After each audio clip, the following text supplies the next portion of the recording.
Hey, I'm Chase, and this is All Things Random. Today is Sunday episode number 9, and today we're going to go back to the beginning of my collection when it comes to one of my cheaper watches that honestly I just completely overlooked, and that is the Parnis Datejust 36 millimeter.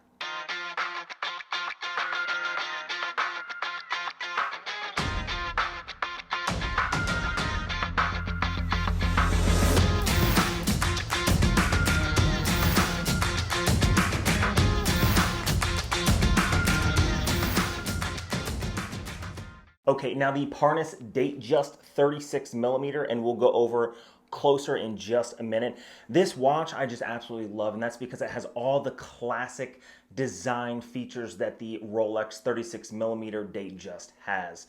Of course, if you just look up Parnis Datejust, you can see that they have a wide variety, and I just love this one the most. I don't think you can get the machine turn bezels on the Parnis Datejust. However, they do offer the polished one, just a smooth polished bezel, and they also offer the fluted bezel like on this one.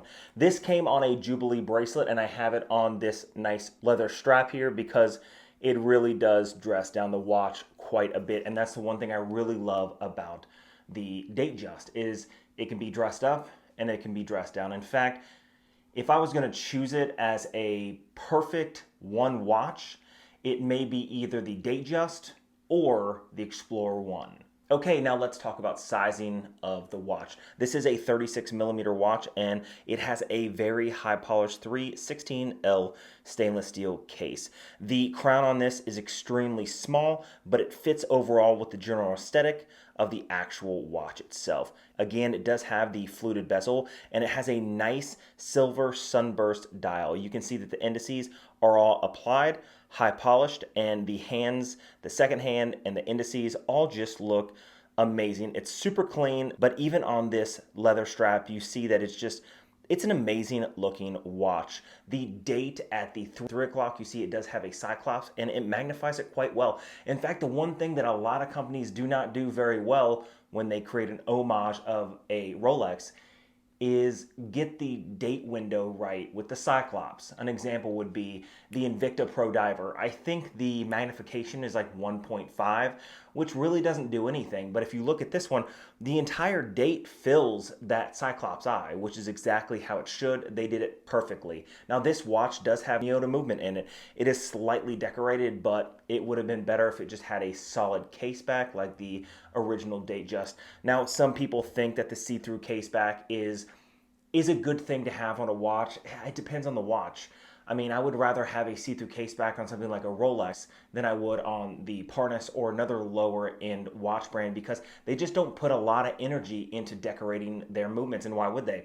They're cutting costs in other areas so that you can get the watch at a decent price. I picked this up on eBay for, I think, $110, $114, and it was shipped directly from China. It took about 2 months to get here, and that was last year, even before the pandemic. Now you can see on my wrist, this thing fits extremely well. It's not overly bulky. However, the size of 36 millimeter just isn't for everybody. I think it's the smallest size that I could do on my 7¼ inch wrist. I don't think I can go any below that. However, it still is just a perfect size watch. A lot of people think that, oh, the 41 millimeter, yeah, but the 41 millimeter Datejust I think is just a little too big.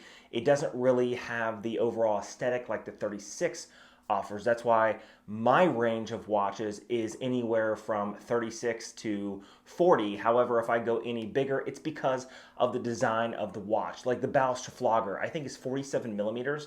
However, just the overall design of that watch is why I like it. Now, nobody thinks that a Datejust should be 52 millimeters in diameter. That's just ridiculous. It's just way too big. But nobody would expect a Breitling Navitimer to be under, well, I think it's 43 millimeters in diameter for the smallest Navitimer. I don't think anybody would expect it to be 36 millimeters. It just wouldn't look right. You wouldn't be able to get the functionality of the watch if it was any smaller than what it is. At least that's my own personal opinion. Now, just a quick bit of news. I was super excited that on Thursday of last week, I got my first reach around reach out. My first reach out from a watch company, DIY Watches, is sending me one of their kits to do a review on. Awesome. It's one of those things, it's like, hey, I haven't made it because I only have just under 2,000 subscribers, but I am popular enough that now companies are starting to ask me to review their watches. And that to me is just amazing. I never thought I would be there. In fact, the first 1,000 subscribers was the hardest 1,000 subscribers I've ever had to earn. Thank you for that, guys.